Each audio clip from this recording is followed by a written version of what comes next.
मैं हूं आपके साथ शिप्रा झा। नमस्कार बिहार, मैं हूं आपके साथ राहुल ओझा। तो चलिए बुलेटिन की शुरुआत करते हैं बड़ी खबर के साथ। और इस वक्त की बड़ी खबर मिल रही है, बीमा भारती को जान से मारने की धमकी मिली है। बीमा भारती ने थाने में आवेदन दे दिया है। आपको बता दें, सरकारी नंबर पर धमकी भरा फोन आया था। जेडीयू विधायक हैं बीमा भारती, जिन्हें जान से मारने की धमकी दी गई है। पार्टी के विधायक के साथ थी बीमा भारती। पुलिस फिलहाल मामले की जांच में जुटी हुई है। तो इस वक्त की बड़ी खबर आपको बता रहे हैं, जेडीयू विधायक बीमा भारती को जान से मारने की धमकी मिली है।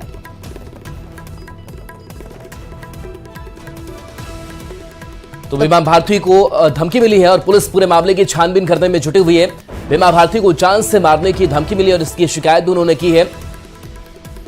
पुलिस मामले की छानबीन कर रही है और बीमा भारती ने थाने में आवेदन दिया है और इस आवेदन के आधार पर पुलिस छानबीन कर रही है। सरकारी नंबर पर धमकी भरा फोन बीमा भारती को आया, जिसके बाद से उन्होंने थाने में आवेदन दिया है।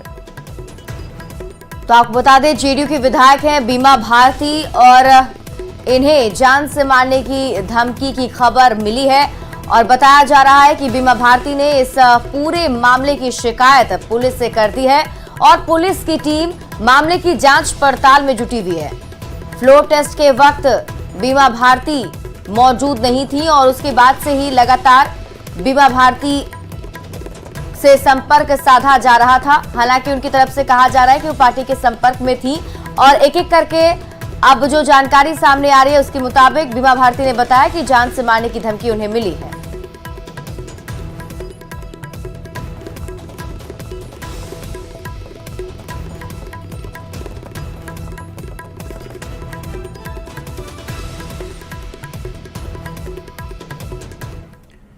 पटना में नियोजित शिक्षकों ने आंदोलन फिलहाल स्थगित कर दिया है। डिप्टी सीएम सम्राट चौधरी के आश्वासन के बाद शिक्षकों ने यह फैसला लिया है। डिप्टी सीएम सम्राट चौधरी ने नियोजित शिक्षकों को वार्ता के लिए 15 फरवरी को बुलाया है। डिप्टी सीएम से 11 सदस्यीय प्रतिनिधिमंडल मुलाकात करेगा और अपना पक्ष रखेगा। इससे पहले नियोजित शिक्षक डिप्टी सीएम सम्राट चौधरी और विजय सिन्हा से मिलने के लिए पटना के बीजेपी ऑफिस पहुंचे तो पुलिसकर्मियों ने पहले तो उन्हें समझा बुझाकर हटाने की कोशिश की, लेकिन वे नहीं हटे तो उन पर हल्के बल का प्रयोग भी किया गया। सम्राट चौधरी ने साफ कहा है कि किसी की नौकरी नहीं जाएगी। बता दें कि बिहार में नियोजित शिक्षकों को राज्यकर्मी का दर्जा पाने के लिए सक्षमता परीक्षा देने का फैसला लिया गया है।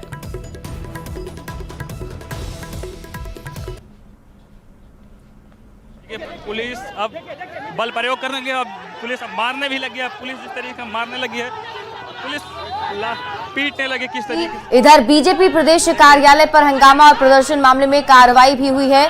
नियोजित शिक्षकों के खिलाफ कोतवाली थाने में केस दर्ज कराया गया है। मजिस्ट्रेट के बयान पर केस दर्ज कराया गया। 10 नामजद और 158 अज्ञात नियोजित शिक्षकों के खिलाफ केस किया गया है। परीक्षा को लेकर नियोजित शिक्षक आंदोलन की राह पर है। आज राज्य भर से नियोजित शिक्षक राजधानी पटना में डटे रहे। विधानसभा घेराव मार्च का आयोजन किया गया था। शाम होते होते तस्वीर बदली है। सरकार की तरफ से भरोसा मिला है और 15 फरवरी जो है वो फैसले की घड़ी होगी। क्यों होगी फैसले की घड़ी? क्योंकि जो उप मुख्यमंत्री हैं सम्राट चौधरी, उन्होंने एक शिष्टमंडल को भरोसा दिया है कि 15 फरवरी को सरकार आपके साथ वार्ता करेगी। इस वक्त शिक्षक संघ के जो प्रतिनिधि हैं वो हमारे साथ मौजूद हैं, हम उनसे बात कर लेते हैं। क्या भरोसा दिया सम्राट चौधरी जी? आज हम लोगों का प्रदर्शन था बिहार विधानसभा के समक्ष। दिन भर में लाखों शिक्षक आए थे। शाम में माननीय उप मुख्यमंत्री सम्राट चौधरी जी ने हम लोगों से मुलाकात किया है और उन्होंने कहा है किसी की नौकरी नहीं जाएगी। जो अभी माननीय अपर मुख्य सचिव के पाठक ने अनुशंसा किया है कि जो 3 बार पास नहीं करेंगे उनको नौकरी से हटा दिया जाएगा, उस पर उन्होंने स्पष्ट रूप से कहा है कि बिहार में किसी नियोजित शिक्षक की नौकरी नहीं जाएगी। उन्होंने आगे क्या कहा? आगे कहा है कि उन्होंने 15 तारीख को 11 लोग शिष्टमंडल के 11 सदस्य से, बिहार शिक्षक एकता मंच के 11 सदस्यीय शिष्टमंडल से हम बात करेंगे और आगे वो उन्होंने कहा है इसकी इन्फॉर्मेशन हम आप लोगों को भिजवाएंगे और सभी समस्याओं का समाधान करने के लिए पहल करेंगे। निश्चित रूप से भरोसा है, इसलिए कि उन्होंने जब विपक्ष में थे तो हम लोग की आवाज़ उठाए और बहुत बड़ा आंदोलन किए थे। तो जब वह सत्ता में आए हैं तो जब उनसे मिले हैं तो निश्चित रूप वो खुद गेट पर आए हैं और गेट पर आकर करके यह बताए कि हम लोग आपसे वार्ता करेंगे। अभी हमारा पोर्टफोलियो तय हो रहा है और हम अविलंब तो अगर एक दिन का समय लिए हैं तो इसमें कोई बहुत बड़ी बात नहीं है। हम लोग को पूर्ण विश्वास है कि माननीय उप मुख्यमंत्री महोदय और माननीय मुख्यमंत्री महोदय हम लोग की बात को सुनेंगे और शिक्षकों की बात का सम्मान करेंगे। क्या नाम है आपका? प्रकाश कुमार। तो आगे क्या आप लोगों ने जो आज आंदोलन का ऐलान किया था, कहे थे कि हम लोग यहीं डटे रहेंगे जब तक कुछ फैसला नहीं हो जाता, तो फिलहाल आंदोलन स्थगित करेंगे आप लोग? जी, अब जब वार्ता हो गई है माननीय उप मुख्यमंत्री से और उन्होंने कहा है कि 15 तारीख को वार्ता करेंगे 11 सदस्य से, तो फिर संघर्ष और संवाद तो चलते रहता है। अब माननीय मुख्यमंत्री जी से जो वार्ता होगी 11 सदस्य, उसके बाद संगठन आगे का अपना निर्णय लेगी। फिलहाल आप लोग आंदोलनरत हैं, रहेंगे? जी जी, फिलहाल अभी तो एकदम हम लोग अस्थिर है। माननीय उप मुख्यमंत्री पर भरोसा हम लोगों को, पिछले दिन उन्होंने आश्वासन भी दिया था और आज भी उनका। जो शिक्षक आए वो पटना में ही रहेंगे या फिर जाएंगे? जी नहीं सर, वो शिक्षक चले गए हैं। स्थगित कर दिया आप लोग? जी जी, स्थगित हो गया है आंदोलन। अब 15 तारीख को जो वार्ता होगी उसके बाद हम लोग आगे का कदम उठाएंगे। जी तो बिल्कुल आपने सुनी शिक्षकों की जुबानी जो बात हुई है सरकार के लेवल पे, जो भरोसा दिलाया गया है सरकार की तरफ से, उप मुख्यमंत्री खासकर जिस तरीके से सम्राट चौधरी ने भरोसा दिलाया, उस पर एतबार है इन लोगों को। और फिलहाल आंदोलन जो है वो स्थगित किया गया है। अब 15 तारीख जो है वो निर्णायक होगा, उस दिन जरूर कुछ न कुछ फैसला होगा, ऐसा भरोसा दिलाया है सम्राट चौधरी ने। और शिक्षकों को उन पर पूरी तरीके से यकीन है कि वो कुछ न कुछ उनके पक्ष में फैसला लेंगे। कैमरा पर्सन सुबोध के साथ संजय कुमार, न्यूज़ 18 पटना। तो बिहार के मुख्यमंत्री नीतीश कुमार के भरोसेमंद सहयोगी संजय झा जेडीयू से राज्यसभा जाएंगे। आज संजय झा राज्यसभा के लिए नामांकन करेंगे। संजय झा मुख्यमंत्री नीतीश कुमार की मुख्य रणनीतिक टीम के अहम हिस्सा हैं। संजय झा जेडीयू एमएलसी हैं और नीतीश सरकार में जल संसाधन विभाग के मंत्री भी रह चुके हैं। संजय झा ने राज्यसभा भेजने के लिए पार्टी अध्यक्ष नीतीश कुमार का आभार जताया है।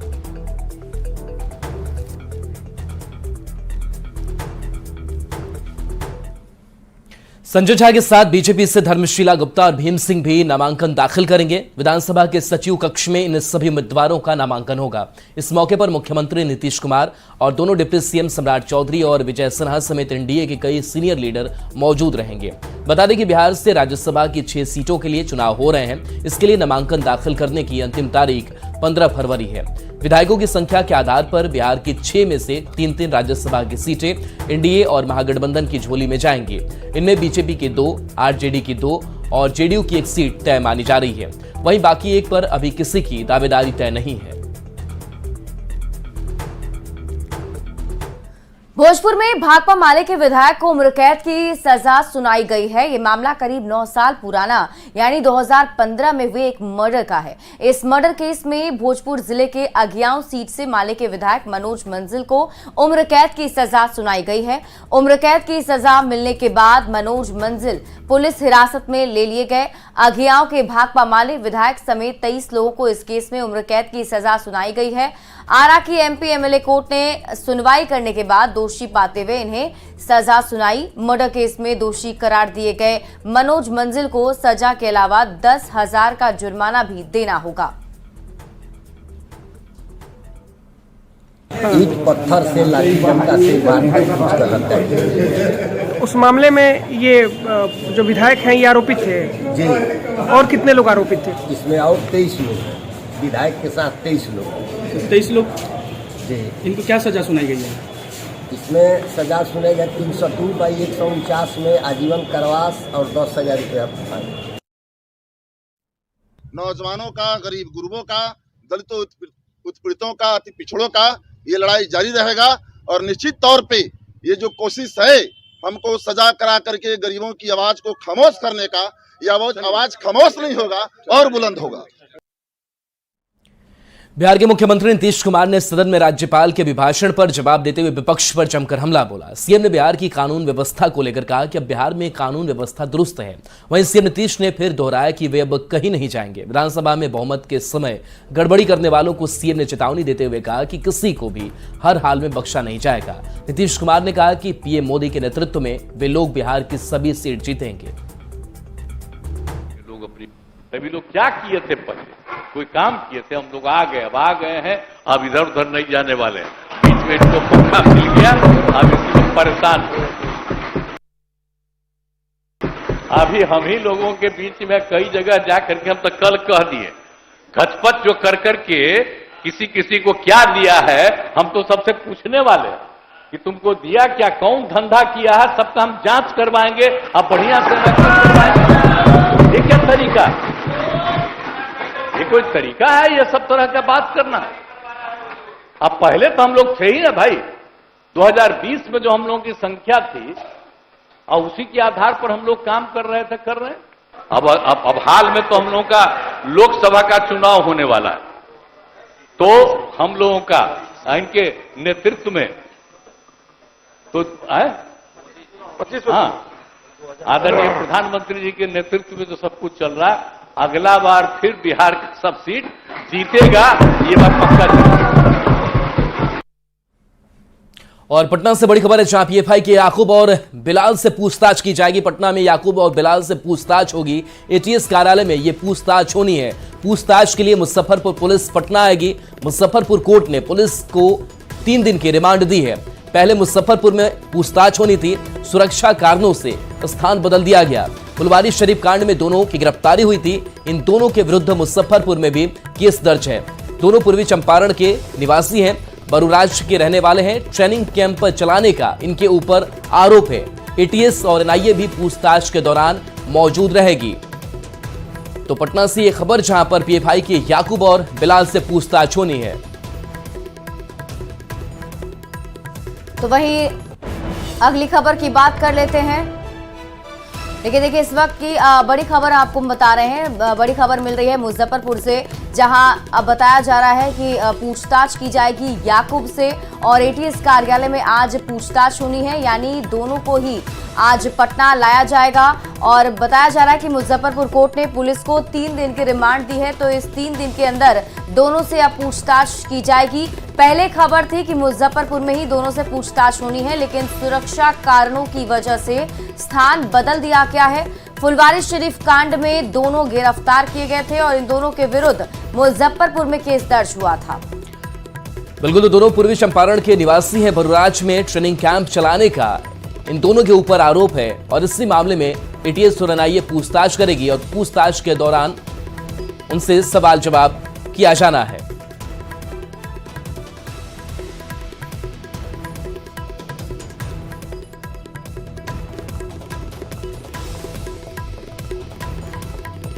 तो पटना से इस वक्त की बड़ी खबर आपको बता रहे हैं। पीएफआई के याकूब और बिलाल से आज पूछताछ की जानी है। आपको बता दें, पटना में याकूब और बिलाल को आज लाया जाएगा। मुजफ्फरपुर में ये दोनों हैं, दोनों को यहां लाना है और उसके बाद पूछताछ की जाएगी। 3 दिन की रिमांड पुलिस की टीम को मिली है और एटीएस कार्यालय में दोनों को रखा जाएगा, जिसके बाद पूछताछ जो है वो शुरू होगी। ये पूरा मामला फुलवारीशरीफ कांड से जुड़ा है और इन दोनों पर ट्रेनिंग कैंप चलाने का आरोप है। बताया जा रहा है कि जब छापेमारी उस वक्त की गई थी तो कई सारे देश विरोधी चीजें बरामद की गई थी और उसके बाद से ही लगातार कार्रवाई की जा रही थी। और संवाददाता अमित हमारे साथ जुड़े हुए हैं। अमित, कितने बजे दोनों को आज पटना लाया जाना है? कब से पूछताछ शुरू होगी? देखिए, ये दोनों पटना के ही केंद्रीय आदर्श कारा ब्यूरो में बंद है और वहीं पे जो स्पेशल सेल है वहां पे पूछताछ होगी। और मुजफ्फरपुर पुलिस जो जानकारी मिली है कि आज 10 बजे के बाद ये पूछताछ शुरू होगी। मुजफ्फरपुर पुलिस की टीम जो है वो पूछताछ करने के लिए आएगी। जो केस के आईओ है वो और उनके साथ मुजफ्फरपुर पुलिस की एक जो विशेष टीम है वो यहाँ पहुंचेगी। और इस पूछताछ के समय जो है टीएस और एनआईए की जो अधिकारी हैं वो भी मौजूद रहेंगे। ये पूछताछ आज से शुरू हो सकती है, ये बातें कही जा रही है। हालांकि आधिकारिक तौर पर भी जानकारी आनी बाकी है, लेकिन हाँ, जो सूत्र है उनसे ये बड़ी जानकारी मिली है कि याकूब और उनके दूसरे साथी हैं जिनके खिलाफ जो है मुजफ्फरपुर में भी मामला दर्ज है और उसी मामले में पूछताछ करने के लिए मुजफ्फरपुर पुलिस ने कोर्ट से रिमांड मांगा है। 3 दिनों का रिमांड मिला है और चूंकि ये दोनों चलिए इस 3 दिनों की रिमांड में पूरे मामले की तह तक जाने की कोशिश होगी। बहुत बहुत शुक्रिया अमित इस अपडेट के लिए आपका।